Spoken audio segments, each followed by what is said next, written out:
마태, 마가, 누가복음에서는 예수님은 공생의 사역 때 자기 어머니와 동생들이 찾아와 제자들을 통해서 만나고자 했을 때 이렇게 예수님이 말씀하십니다. 누가 내 어머니며 내 동생들이냐 하시고 손을 내밀어 제자들을 가리키며 이르시되 나의 어머니와 나의 동생들을 보라 했어요. 그럼 예수님이 공생애 하실 때 그 공동체는요, 가족입니다.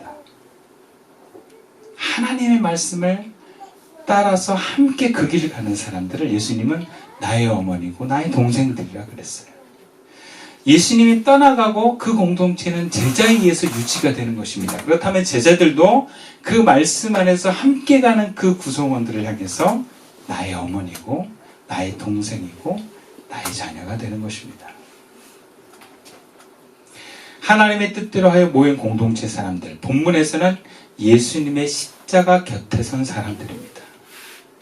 이렇게 모인 사람들을 하나님 보시기에 혈연으로 맺어진 가족보다 더 소중한 가족입니다. 여러분, 우리가 그리고 요즘 뉴스나 신문에 보면 혈연으로 맺어진 가정들이 많은 한계가 있다는 것을 봅니다. 자기 이익을 뭔가 방해하는 혈연 가족은 심지어 해하기도 하는 세상입니다. 요한복음의 저자는 예수님의 십자가에서의 마리아와 제자 요한을 향한 부탁을 통해서 예수의 이름으로 모인 교회가 그 안에서 서로 섬기고 사랑하고 가족처럼 하나 될 것을 말씀하고 있습니다. 이런 그 시작이 초대교회에서 나타난 유무상통입니다. 우리 시선교회도 주님은 그런 교회 공동체가 되라고 말씀하십니다. 이것을 위해서 구체적으로 어머니 된 자들은 교회 공동체의 자녀들을 자기 자녀처럼 대하고 자녀된 자들은 교회 공동체의 어머니들을 자기 어머니처럼 대할 것을 전하고 있습니다. 그리고 이것을 위해서 기꺼이 수고하고 희생할 것을 말씀합니다. 여러분, 부모님을 모셔보면 알게 됩니다. 부모를 모시는 것은 희생과 수고가 아니고는 불가능합니다. 어렸을 때는 부모에게 부모의 희생과 수고로 내가 자라지만 나이가 들면 나의 희생과 부모로 부모가 사는 것입니다. 자녀를 기르는 것도 마찬가지입니다. 자녀를 기를 때 누군가는 희생하고 수고해야 됩니다. 인간만이 스스로 그럴 수가 없습니다. 인간의 아이들은 반드시 누군가 수고하고 헌신해야 됩니다. 예수님은 이 땅의 인류를 죄에서 구원하시기 위해 보냄을 받으셨습니다. 그러면 십자가에서 죽으시면서 그 사명을 완수하는 것인데, 정작 예수님은 십자가에서 마지막까지 유언처럼 하신 말씀이 제자에게 공동체를 이루라는 것입니다. 그것은 자기를 통해서 세워진 제자들이 이 땅에 세워나갈 교회의 소중함을 보여줍니다. 자신은 이것을 위해서 보냄을 받았음을 말씀하고 있습니다. 이것이 요한복음의 분위기입니다. 그래서 어머니에게는 공동체에 남기를, 요한에게는 어머니를 포함해서 공동체를 세우고 지켜나가기를, 마리아와 같은 어머니를 섬기고 가족처럼 대하라고 명하십니다. 그리고 본문에서 요한복음은 이제야 예수님께서 모든 일이 이루어졌음을 아셨다고 그 다음에 바로 기록합니다. 그래서 신포도주를 받으시고 다 이루었다라고 말씀하신 다음에 숨을 거두십니다. 여러분, 요한복음에서 예수님의 가장 마지막 유언이 십자가 곁에 선 예수 공동체를 세우고 지키라는 것입니다. 그것으로 예수님의 사역이 완성되었음을 보여줍니다. 하나님이 우리를 향한 첫 번째 계획은 개인의 구원입니다. 죄인의 인간이 예수를 믿음으로, 예수로 말미암아 하나님 회복되어지는 구원입니다. 여러분, 이게 끝이 아니라는 거예요. 하나님의 계획은 이 땅에서 하나님 나라가 회복되는 것입니다. 개인의 영혼 구원과 함께 하나님 나라의 회복 사역을 위해서 하나님께서 반드시 세운 것이 바로 교회입니다. 그리고 개인 구원을 더욱 힘있게 감당하기 위해서라도 신앙의 공동체는 반드시 필요합니다. 물론 이것이 교회 건물을 많이 짓고 크게 짓고 사람들을 많이 모아야 된다는 해석은 아닙니다. 물론 자연스럽게 따라갈 수도 있겠지만, 근데 우리는 역사 속에서 또 한국의 근대사를 통해서 그렇게 겉으로 크게 많게 하는 교회는 한계가 있다는 것을 배웠습니다. 예수님께서 우리에게 유언처럼 사명의 핵심에 있는 교회는 공동체적인 십자가 곁에 있는 사람들의 모임입니다. 여러분, 십자가 곁에는 본문처럼 결코 많은 사람들이 모일 수 있는 곳이 아닙니다. 예수님을 메시아로 인정하고 그분을 사랑하고 또 그분 앞에 용기 있게 나갈 수 있는 사람들만 올 수 있는 곳입니다. 그리고 예수님이 세우고자 하는 교회는 나와 다른 사람들, 우리 가족과 다른 사람의 가족의 경계선이 허물어지고 남의 어머니를 나의 어머니로, 남의 자식을 나의 자식으로 받아들이고 섬기고 사랑하고 희생하는 사람들만이 세울 수 있는 교회가 예수님이 말씀하신 교회인 것입니다. 뭔가 교회를 통해서 유익을 얻고자 하는 공동체가 아니라는 거예요. 그리고 이런 공동체적인 마음의 교회를 세워가면서 경험되고 누리는 그 공동체적인 영성으로 가정과 직장에서 공동체적인 삶을 살아가는 것이 하나님 나라를 이루어가는 것입니다. 그러니까 여러분, 교회라는 것이 없으면 아무것도 할 수가 없어요, 사실은.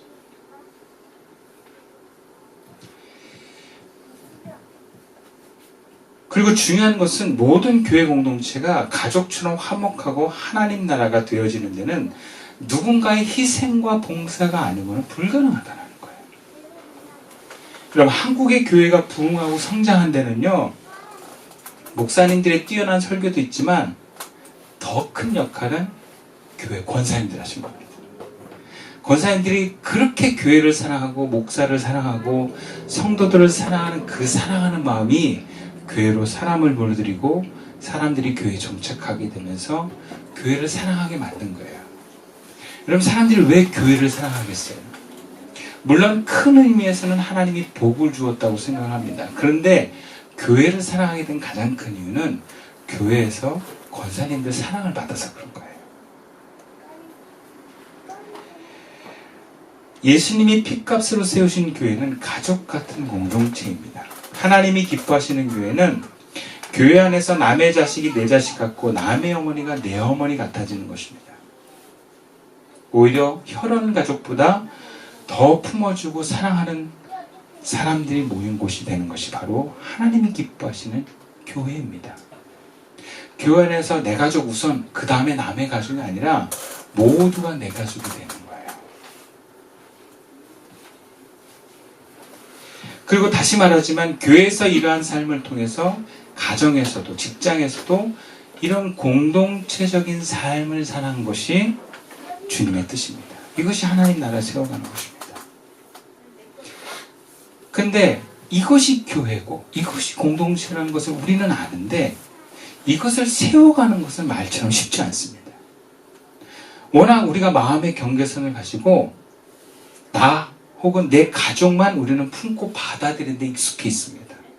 또 오늘날 사회가 지극히 개인적인 사회입니다.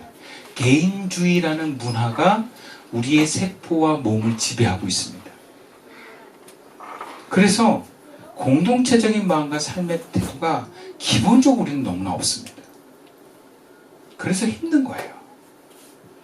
교회에 온다는 것은 우리가 뭔가를 얻기 위함이지 희생하기 위해서 온 게 아닙니다. 은혜 받으러 왔지 내 것을 주고 희생하려고 온 것이 아니라는 마음이 이 시대 많은 사람들한테 기본적으로 깔려있는 마음입니다. 교회의 본뜻과 본질은 유무상통 가족인데 오늘날 문화와 우리가 갖고 있는 DNA는 개인주의란 말이에요. 그러니까 얼마나 교회가 교회다워진 게 어렵겠어요. 남 비난할 게 아니라 우리가 그렇다니까요. 우리가. 그럼에도 주님은 우리에게 그런 공동체를 세워가라고 하는 것입니다. 그렇다면 우리가 어떻게 하면 좀 더 공동체적인 삶의 교회를 만들어갈 수 있을까? 헌신하고 봉사해도 억지로가 아니라 해야 되기 때문에가 아니라 자연스럽게 나올 수는 없을까? 오늘 본문에서 짧게 두 가지만 살펴봅시다. 먼저 23절과 24절 말씀인데요. 제가 읽어드릴게요. 군인들이 예수를 십자가에 못 박고 그의 옷을 취하며 네 깃에 나눠 각각 한 깃씩 얻고 속옷도 취하니 이 속옷은 호지 아니하고 위에서부터 통으로 짠 것이라. 군인들이 서로 말하되 이것을 찢지 말고 누가 얻나 제비 뽑자 하니 이는 성경에 그들이 내 옷을 나누고 내 옷을 제비 뽑나이다 한 것을 응하게 하려 함이라. 군인들은 이런 일을 하고 그래요. 여러분, 첫 번째로 주님이 기뻐하시는 공동체를 위해서는요, 예수님께 관심을 갖는 거예요. 예수님께. 본문에서 예수님이 십자가에 달려 죽어가는데 여러분, 그 안에 군인들은 어디에 관심이 있습니까? 죽어가는 예수에 관심인 게 아니라 옷에 관심이 있어요. 예수님이 죽던 말던 예수님이 입으셨던 그 옷을 취하느라 정신이 없습니다. 물론 십자가형을 당했을 때 군인들이 그 십자가에 달려 죽은 죄인의 옷을 취할 수 있는 관례가 있었다고 합니다. 그런 그 관례를 따라 자연스럽게 예수의 옷을 가지고 아마 그 예수의 옷이 또 좋았던 것 같아요. 그러니까 그걸 가지려고 합니다. 근데 여러분, 이것은 뭘 보여주냐면 그만큼 자기밖에 관심이 없다는 거예요. 여러분, 그곳에 있는 모든 군인들이 그런 게 아니에요.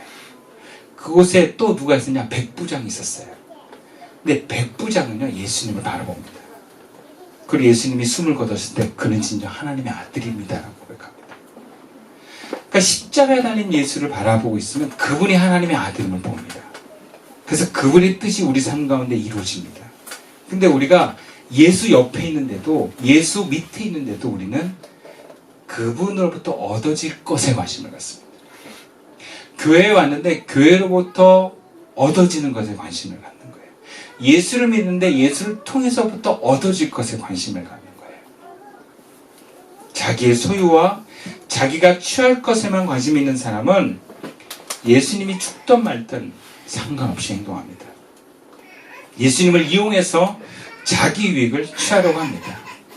여러분, 여기서 예수님의 입으셨던 옷은 오늘날 우리에게 돈, 명예, 존재감 같은 것들에 해당됩니다. 우리는 예수를 믿으면서도 사실은 예수님께 관심을 갖지 않을 수도 있습니다. 여전히 나에게만 관심이 있어요. 교회를 가더라도 예수님께 관심 있는 게 아니라 교회에 가서 내가 어떻게 비춰질까 관심이 있습니다. 교회를 가면 내가 어떻게 좋은 말씀을 들을까 관심이 있어요. 다 나한테 관심이 있어요. 이것은 공동체를 이루어가는데 방해를 이루는 요소입니다. 공동체를 오히려 해치는 요소가 됩니다. 그리고 공동체적인 삶을 불가능하게 만듭니다. 항상 우선순위를 나와 내 가족에게 둡니다. 근데 여러분, 예수님께 관심을 두면 시선이 바뀝니다. 시선이 예수님의 시선이 돼요. 다른 사람이 보입니다. 다른 사람의 아픔이 보이고 다른 사람의 어려움이 보입니다. 다른 사람의 필요가 보입니다. 심지어 나보다, 내 가족보다 경우에 따라서는 우선할 수 있습니다. 나중에는 나와 남의 가족이 구분이 없어집니다. 가족이라고 하는 것이 교회 공동체에는 내 가족, 남의 가족이 없는 거예요. 근데 그런 시선을 가지려면 예수의 시선이 아니고는 불가능합니다. 내가 내 시선에 머물고 있으면 구분할 수밖에 없어요. 내 가족이 우선이에요. 밥을 먹어도 남의 애들이 먹는 것보다 내 애들부터 먼저 먹어야 되는 거예요. 시선이 자기 이 아이의 엄마라는 시선에서 벗어나지 않기 때문에. 근데 예수님의 시선으로 가면 뭐예요? 다 예수님의 자녀들이고 예수님의 가족입니다. 그리고 예수님을 관심을 갖다 보면 예수님이 원하는 것이 우리에게 보입니다. 예수님의 시선이 우리에게 느껴집니다. 예수님 마음이 우리에게 느껴져요. 그러면 그 마음이 주님의 뜻을 따라가는 마음으로 옮겨지면서 공동체를 우선하게 됩니다. 여러분, 우리가 예수 공동체를 만들려면요, 예수님께 관심을 가주십시오. 교회에 와도 주님이 무엇을 기뻐하실까를 생각합시다. 나의 부족함과 내가 당하는 처우에 너무 불편하지 맙시다. 그리고 그 헌신과 사랑은 예수님을 바라보면서 예수님으로부터 나오는 그 사랑이고 헌신인 줄로 믿습니다.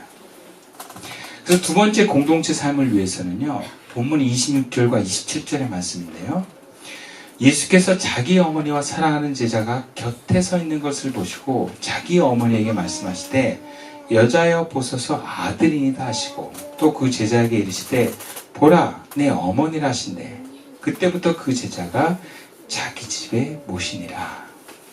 여러분, 공동체적인 삶을 위해서 그 공동체를 이끌어가고 세워가기 위해서는요, 우리 모두가 스스로 예수님께 사랑받는 자임을 깨달아야 됩니다. 본문에서 요한 저자는 이름을 밝히지 않는 십자가 곁에 유일하게 남은 제자라고 합니다. 근데 그 제자를 이렇게 기록합니다. 사랑하는 제자. 예수님이 사랑하는 제자라고 그렇게 이름을 붙입니다. 십자가 곁에서 마지막까지 예수의 곁을 떠나지 않는 제자, 그리고 마지막까지 예수를 바라보고는 이 제자를 예수님은 사랑하셨습니다. 그리고 무엇보다 그 사랑하는 제자는 자기가 알았어요. 예수님이 자기를 사랑하시는구나. 그러니까 사랑하는 제자라고 쓴 거예요. 그래서 요한이라고 대표적으로 말을 하는데, 요한은 그 스스로가 예수님이 날 사랑하구나 걸 알고 있다, 그걸 강조합니다. 그래서 여기를 시작으로 그 앞에는요 다른 제자라고 얘기하는데, 여기 19장부터는 사랑하는 제자로 바뀝니다. 그래서 21장까지 사랑하는 제자라고 써요. 십자가 위에서 예수님의 사랑을 느낀 그 제자는 그 순간부터 나는 예수님의 사랑을 받고 있는 사람이다, 확신하고 있는 것입니다.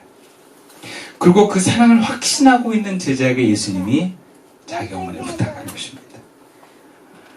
여러분, 사랑을 받은 사람이 사랑할 줄 압니다. 하나님의 사랑을 받은 사람이 조건 없이 이웃을 사랑할 수 있습니다. 우리가 왜 이웃을 사랑하지 못합니까? 예수의 사랑을 확신하지 못하기 때문입니다.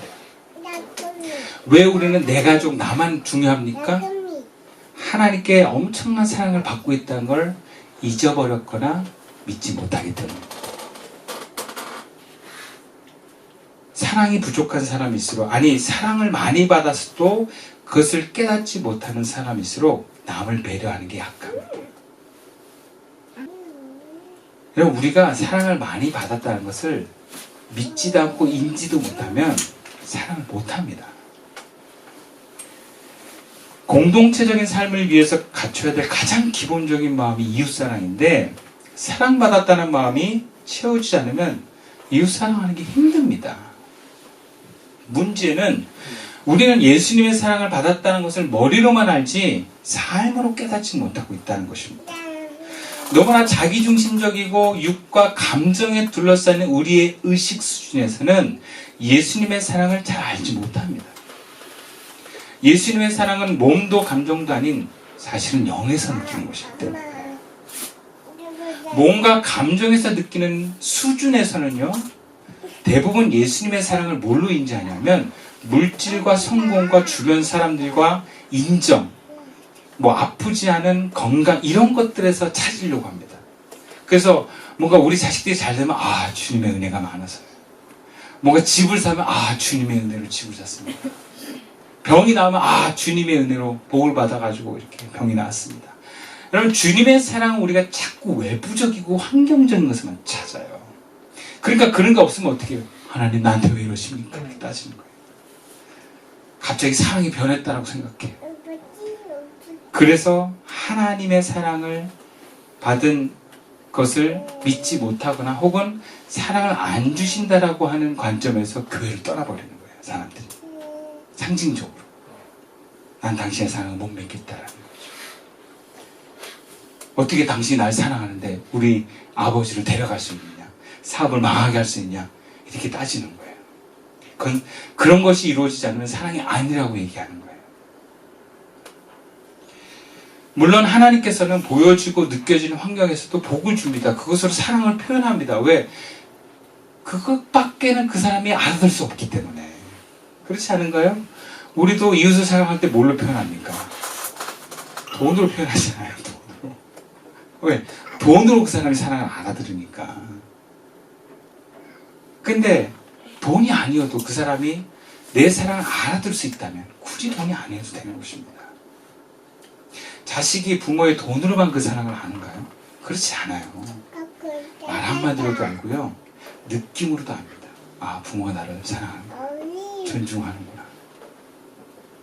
이게 어렸을 때는 잘 모르고, 어렸을 때는 먹을 거 줘야 되고 먹을 거 안 주면 날 미워한다고 생각하는데, 크면 클수록 그게 중요하지 않고 그냥 존재만으로 느낄 수 있어요. 아, 부모님이 나 사랑하는구나. 성장할수록 아는 것입니다. 성장할수록 겉에서만 보여지는 것이 전부로 표현되지 않는 거란 걸 알아요. 신앙인에게도 그렇습니다. 의식수준이 높아질수록 몸이나 감정에서 하나님의 사랑을 느끼는 게 아니라 영에서 느낍니다. 설령 내 삶에 돈이 부족해도, 내 삶의 환경이 어려워도 하나님의 사랑이 변함없음을 아는 것입니다. 그것이 성숙한 신앙이에요. 근데 성숙한 신앙이 되려면 어떻게 됩니까? 영의 눈이 띄어져야 돼요. 영에서 하나님을 느끼려면 영의 눈이 떠져야 됩니다. 그것을 성숙한 신앙이라고 합니다. 근데 영적인 눈이 열리려면 주님과 교제하려는 묵상을 해야 됩니다. 말씀과 기도는 그렇게 주님을 경험하면서 주님을 영으로 느끼는 도구입니다. 주님의 말씀을 주야로 묵상하지 않고는 내가 예수님께 사랑받고 있다는 사실을 금방 잊어버립니다. 환경이 바뀌면 잊어버립니다. 우리가 왜 힘들어합니까? 왜 두려워합니까? 그 사랑을 의심하기 때문에 그래요. 우리의 영에서 그 하나님의 사랑을 못 느끼기 때문에 환경이 바뀌면 두려워하는 것입니다. 근데 묵상은 내 영에서부터 하나님과 교제하는 것입니다. 그래서 시편 1편에 말하는 묵상은 말씀을 계속 되뇌이는 것이라고 해석합니다. 나에게 주신 말씀을 듣고 기도하면서 그분과 교제하는 시간을 충분히 가지면 여러분 그 사랑을 확신할 수 있습니다. 어쩌면 우리에게 그 영이 하나님의 사랑을 느끼기 위해서 환경적인 복도 좀 걷어줄 필요도 있습니다. 근데 중요한 것은 묵상하지 않고는 하나님의 사랑을 느낄 수 없습니다. 그래서 묵상하지 않는 교회는 공동체적인 삶을 교회를 이뤄갈 수 없습니다. 그래서 주야로 묵상하는 사람은 복이 있습니다. 왜 복이 있겠습니까? 하나님의 사랑을 확실하니 복이 있는 것입니다. 그렇게 하나님을 경험하는 사람들은 예수님께 사랑받고 있음을 깨닫습니다. 그리고 그 영에서부터 감정으로, 그리고 그 감정에서 몸으로 흘러나옵니다. 그래서 하나님의 사랑을 영으로 느끼는 사람은 헌신과 봉사가 자연스럽습니다. 사랑이 기쁩니다. 왜? 나에게 그 하나님의 사랑이 이미 경험된 것을 흘려보내는 거기 때문에 그래요.